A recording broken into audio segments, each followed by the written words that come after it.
అధ్యక్ష, ఇంతకు ముందే మరి సభ ముందు ఉంచినట్టుగా ఇప్పుడు ఈ 4 నెలల కాలంలో మనం ఏదైతే నవంబర్ నుంచి ఈ డెసిషన్ తీసుకున్నామో డైట్ ఛార్జీలు పెంచాలని, దానిలో డైట్ ఛార్జీలు 40% అయితే కాస్మెటిక్ ఛార్జెస్ కూడా 16 సంవత్సరాల తర్వాత మన ఇందిరమ్మ ప్రభుత్వంలో మరి సీఎం రేవంత్ రెడ్డి గారి అధ్యక్షతన 212 అంటే 212% కాస్మెటిక్ ఛార్జెస్ కూడా పెంచడం జరిగింది అధ్యక్ష.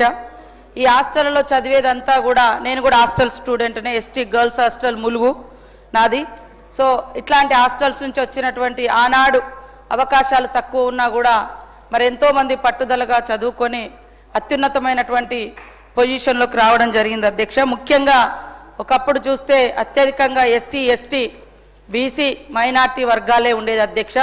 ఈరోజు పేదలు, ఓసీలలో కూడా పేదలు పెద్ద ఎత్తున హాస్టల్స్లలోకి వస్తూ ఉన్నారు.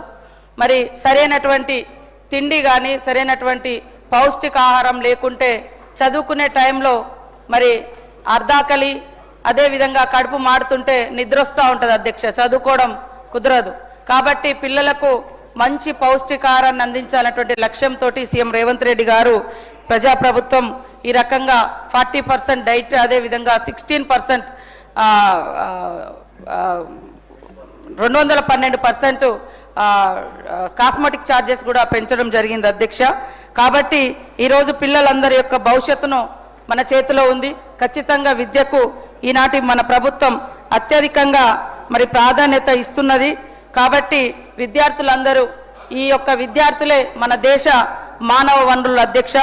వారిని మరి సమున్నతంగా వారి జీవితాలు, వారి యొక్క నాలెడ్జ్ని పెంచడం కోసం ప్రజాప్రభుత్వం పూర్తి స్థాయిలో బాధ్యత తీసుకొని, మరి మనం అక్కడక్కడ కొన్ని ఘటనలు జరిగితే కూడా వెంటనే ఆ ఘటనలకు సంబంధించి కల్తీ ఆహారం కావచ్చు, ఇతరత్ర జరిగినప్పుడు వాటి మీద కూడా యాక్షన్స్ కోసం మరి చర్యలు కూడా సంబంధిత అధికారుల మీద తీసుకోవడం జరిగింది.